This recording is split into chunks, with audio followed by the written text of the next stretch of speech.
All right, y'all. Guess what? This is going to be a very interesting clip that we got to share with y'all. Right now, we have this young lady. She ended up moving her entire family to Africa. And I think she really regret doing that. So take a look and we'll talk about it.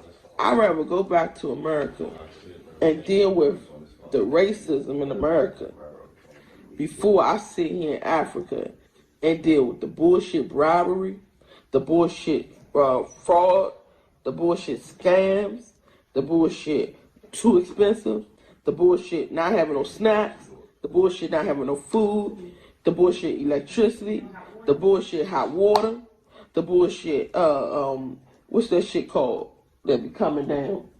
Bullshit lizards. The bullshit animals, it's scorpions outside the house, it's big ass spiders, it's big ass lizards, colorful lizards you ain't never seen before, all in the fucking room with you. We came out here to build Africa. I closed all my businesses down. And of course, I could have stayed in that colonized United States of America and dealt with they bullshit. And I'm very in tune. I'm very in tune with the universe. I'm very in tune with my ancestors. I heard the calling and I came. I talk to my ancestors every day, but that don't mean I don't go through shit. Ain't no angels and no flying butterflies and rainbows around here. We all go through shit. At the end of the day, I don't like the circumstances that we're in. It's not that I can't help it. I have money. I can move, go wherever the want to go. And it wasn't that I was complaining about the fact that I was paying $100 a month. A day. I was complaining because it doesn't make no sense that the prices are so outrageous out here when you living in conditions like this. So let's be honest and let's keep it real. Nobody wants to live like this. They shouldn't even be living like this. I want to take half of Africa back to America because you can see how real living is. Because this shit is pathetic. So at the end of the day, for everybody who say I was complaining, I wasn't complaining. What a bad mistake. She feels like Africa is to be blamed for her not having the proper amenities in order to comfort herself and her family. Mm-hmm. You're accustomed to living a particular way before you decided to move your whole family to an unknown country, an unfamiliar country. What happened to doing the research before you even got to this country? Did you look at one of those travel agencies where they showed you the good part of things and not show you the bad part? Did you, where are you? Are you in the bad part? Or are you in, you know what I'm saying? The burbs? The tourist attraction area. Because they do have pretty good places, right? In such locations. You're complaining about the bugs, the insect, and all of that stuff there. Mind you, you are in their environment. Mm-hmm. They were there first, right? You cannot complain and try to make adjustments to natural born things is what I should say, right? Moving on. You're complaining about the snacks and stuff that you don't have or that you can't get a hold of. When you go to these countries, it's somewhat taken as a vacation, so to speak, right? It's taken as some place to rejoice, some place to relax, some place to take it and lay back, enjoy the breeze, the sun, whatever the case might be. You know, despite everything else that naturally happens out there. I'm talking about the bugs, the insects, and all these lizards and stuff like that. These things are normal creatures of the area. That's their habitat. America, you're fully Americanized. Mm-hmm. It does seem like you are in the wrong place at the wrong time. Yes. Researching is what you should have done before you transition all the way to across the globe to go to this foreign land that you're not familiar of. Mm-hmm. Yeah, y'all might have had a conversation about it over smoking, drinking, or whatever the case might be, and then made a decision. Yeah, man, we should get the fuck out of here and go to Africa, fuck this place, blah, blah, blah, colonize America and all the stuff you're talking about. At the end of the day, you got to stay where you're most comfortable. You cannot go into some place where you're unfamiliar and try to adjust. You know, it's as far as you're talking about, oh, you talking big now. I could buy the whole of Africa if I want to, and I could buy this. I'm trying to, girl, the way you complaining, I don't know if that's going to happen. I don't see it. You miss your little snacks. You miss the fact that you could walk to a bodega at the corner store and whatever the case might be. Truly, I think that's mainly the problem. That you can't go get a hero sandwich, or you can't go get a chicken sandwich with cheese, or some Kennedy fried chicken, or when you want it. You got nothing to do but see grass and maybe whatever, wherever your hotel is or wherever you're staying at. There's an adjustment got to be made. There's no Uber Eats out there. There's no, you know what I'm saying? There's not no amenities like that you crave at this moment. There's no Domino's dropping nothing off at the crib. Like, understand where you at. Transition. Or just pack up and be out. You know what I'm saying? It's that simple. Just pack up and be out. You trying to control the bugs. You want to control everything. You sound like a real control freak, man. What really got me was, I know you saw me laughing, but it was just more so for me when she started talking about the snacks, right? Yeah. And for I'm some like, what? reason, right? I don't know if you guys ever seen that comedy skit with Lavelle. Popeyes. You mean to tell me they got Popeyes out there? Oh, shit. Sign me up. And they got McDonald's too, with all the mac sauce dripping down your elbow. You gotta lick it up. I don't know if you guys had, because this situation, her situation actually went viral, right? So there was another clip where she was explaining, she was talking about the animals and stuff. I don't recall hearing it in this clip, Right. but she did say the cows that they had, they look They're malnourished. malnourished. That girl wants her meat to. Yeah. She said, Whatever. if the cows here skinny, I know for sure I'm going to be Yeah. starving. I got to get the fuck out of She here. said the cows were malnourished. I was like, what? I mean, listen, it's important, right? Before you go to any place, not to mention if you're going somewhere locally, and I'm talking about from state to state.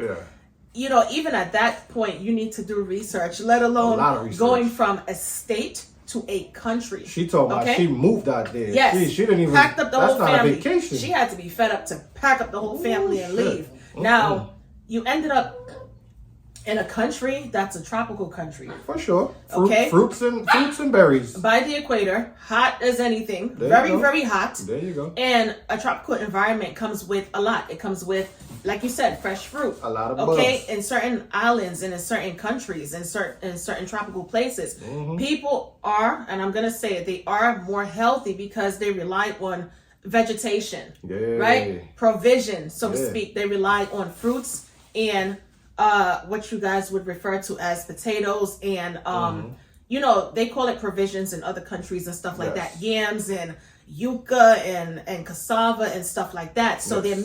their meals don't really consist of a lot of meat A eating, lot of right? seafood as That's well. why they're so strong, and that's why a lot of them are a lot more healthier. They don't really have to deal with the high cholesterol, hypertension, and cardiovascular diseases and all that other Right. crazy. They're not. you know. They're not trying to go to Poppy for no hero sandwich Exactly. with what they call. With Let me extra get a mayo turkey, ham and cheese. with extra mayo and the They're not works. trying to go to Poppy around the corner or to the corner, or and all that stuff. You know what I'm saying? So at the end of the day, they do what best suits them, right? When it comes to like certain people, they live within their confinements, within their ramifications.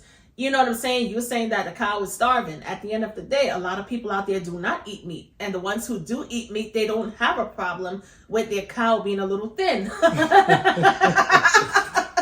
She said, "Nah, man, that cow, you can see the ribs and How I'm everything." supposed to get a quarter pound out of that right there? Shit, the whole cow look like he only weigh a quarter pound. You know what I'm saying? But like I was saying, it's really important to do your research. Now, the other thing is adaptability. Yeah. When it comes to adapting, it's a major thing. It's very important. If you can adapt to your environment, you're going to be good to go. If I do find some clips where people from other countries who go to Ghana and they have a great time, I'm definitely going to insert it. You know what I'm saying? Because if you can't adapt, you should really, really, really stay home. Or check out the place, see if you like it, and is it worth vacationing or is it worth packing up the family and moving, right?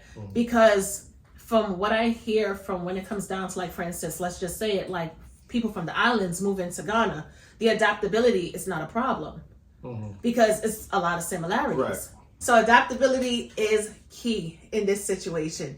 It doesn't matter if you go to Ghana or any part of Africa or Russia. If you can't adapt to the culture and way of life, then you're going to have problems, right? A lot of times when we travel to tourist attractions. And because the tourist attraction is designed to be, you know, in some A little instances, safe. luxurious, Yeah. safe, and they feature all of these amenities, that does not mean that when you go to the inland part of the country, it's going to be the same way. Right. You're going to be living life with regular people, Correct. as well as well-off, wealthy, and rich people. Correct, yeah. So my whole thing is this also. If you have a problem with everything in the area in which you're staying, You're in the Ghana right is a place. big country. Move from that particular area and move to Someplace a little bit more. a little bit more to your liking. more city-like. Right? Go find some Popeyes or something. You know what I mean? Put it on GPS. Track it down. Exactly. Go to an area where they have your fast food establishments, and you know, and maybe you'll be more comfortable. You know, go to a part of Ghana where it's more city-like. Right. So therefore, you wouldn't have to deal with the colorful lizards and the spiders and all this stuff. Correct. You know, sleeping with you guys in the house. Right. And Right.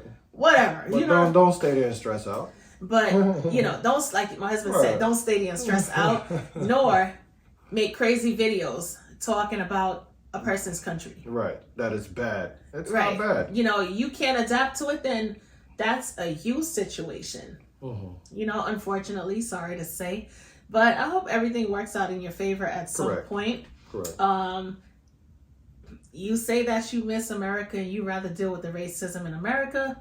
Hey, it is what it is. You know, that part is going to be left up to you to make that decision. Right. And that's about it. You know, like I was saying before, to touch bases on what I was saying before, there's people that go to Ghana, whether it be from Jamaica or any island, and from what I could see and from what they say, it's more of a brotherly love. They fit right in. The adaptability is easy. You know, in fact, you have a large Ghanaian population that love Jamaican people to the point where they even emulate and imitate, you know, Their language. Jamaican culture and language and everything else. So I really don't know what to say on, you know, in regards to why it is that you're having problems. Maybe because the food and the snacks and everything is different. But why Ghana? I That's don't the know. question I want That's to another ask. thing. Why Ghana? There's so many places in Africa that's really like, you know, I mean, talk about the lifestyle of the rich and famous, right? There's a lot of places. Maybe you should try right next door, Nigeria. Nigeria, in certain parts of Nigeria as well, whether it be Lagos or, I forgot the other part. Lagos is too crowded. Right, but I forgot the other part. But they're really, really, really on their stuff, you know, and you say that you have a dental office or she wants to open up a dental practice. Yeah, she wanted to open a dental practice. So I'm assuming maybe you're like in the field of dentistry or something. Yeah, maybe try out different countries. Sierra Leone. Africa is big. If you can't figure out in one country, trust me, there's 50-something other countries where you could definitely figure it out. You know, and like I said, there's some places that's even the so-called richest American can't afford, because there's some places in Africa that's very luxurious. Very, yeah. You know, so maybe you could try Tanzania. You know, Tanzania is really nice as well. That's about it. Let us know what you think in the comments section. Do you think she was wrong for just up and moving drastically? Do you think she should have done some research? Or do you think she should maybe stick it out and, you know, try to understand the culture and the diversity? Let me know what you think. Because I could go on and on and on. So let me know what you think. What I think is that she's gonna be on that first flight Back to America? the great old U.S. of A. Yay! Looking for Popeyes. That corner store activity. Oh my goodness. All right, y'all. So it's been fun. See you on the next video. Catch you later. Can someone please tell me why this whole entire time I thought all of Ghana looked like this?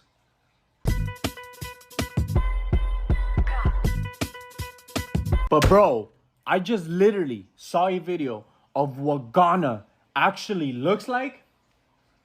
There is no way, bro. There is no way. Somebody tell me this is fake. Somebody please tell me this is fake. Let me show you.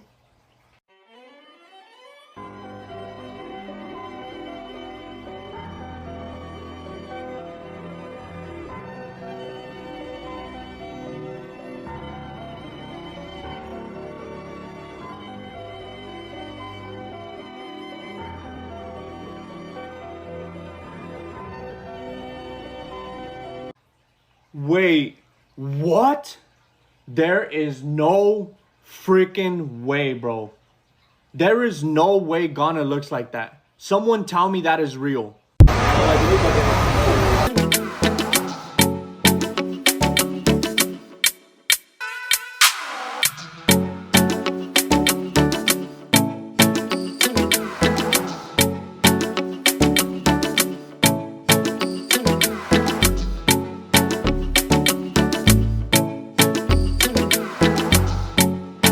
Ghana for the past week. This is my second visit. And surprisingly, this is what I've learned. Africans do not hate us. Africans don't hate us at all. As a matter of fact, that is what the media tells us. So we don't come here. So we don't connect with our culture, with our people, with our roots. They tell us that, so we stay away. So we don't help build our communities. They want to keep communities poor. And they show us the worst parts of Africa, so we're not interested in coming. But it's all a lie. I have not been mistreated at all since I've been here. I've actually been shown a lot of love. A lot of love. They love to see us coming back. Is there jealousy? Do you get side eyes from people? Yeah, of course. That's anywhere you go. That's everywhere. If you've been wanting to come back home, come back home. I have the most peace. And I definitely don't spend a lot of money when I'm here. But come back home. Stop letting the white folks lie to y'all and tell y'all that Africa is poor. So is America. America's poor too. America's poor too. But you know what? You make the best out of wherever you are. Ghana in West Africa and Jamaica in the Caribbean are almost 6,000 miles apart. You wouldn't believe how similar their culture and food is. Ackee, which is part of Jamaica's national dish, ackee and saltfish, originates in Ghana. Also in Ghana you have wachi, which is centered around rice and beans and is similar to rice and peas, another Jamaican national favorite. Also, both countries love plantain or plantain. The street food is so similar. In Ghana, you'll find fish pies that are like a less flaky version of Jamaican patties. You have bofra, a fried dough ball, which is like fried dumplings. And in Ghana, they have soft sweet tea bread, which is just like what Jamaicans call hardo bread. When you get hungry for a meal in Ghana, you'll find someone on every corner selling fish or okra stew with fufu, which when you think about it, is just like how Jamaicans have vendors selling fish or red pea soup with boiled dumplings. Seafood is loved in both countries too, especially grilled fish. In Jamaica, you have snapper, which often comes with bami, a fermented cassava bread. And in Ghana, you'll find tilapia, which often comes with banku, a fermented corn. When you're thirsty, you might get a fresh coconut to drink and then have it chopped to eat the jelly, which they do in both countries. And when it's time to go home, you might jump in a trocho, how they call it in Ghana, or a root bus in Jamaica. These places are so similar that I don't think people realize. When you hear patois, how much tree is in patois? Yes. Like how much do you hear African dialect in the patois? I would say on the tonation and the accent and style, it's 100%. Yo, I don't want to do that there, you know. Yes, I didn't know I'm saying boy, Brian, I lie, man. That's street. That's patois. Where you go? Yo, who going? Right. Same. Sound the same to me. And then we have some of the specific lyrics and the words meaning the same things in Jamaica. People, over 500 people have been granted citizenship in Ghana. Oh, yeah. Let go the bird. Let go the bird. Yeah, I want to big up the president anyway. Diaspora affairs beyond the return. There we go. I left from New York and I come to spend some time down in Grenada.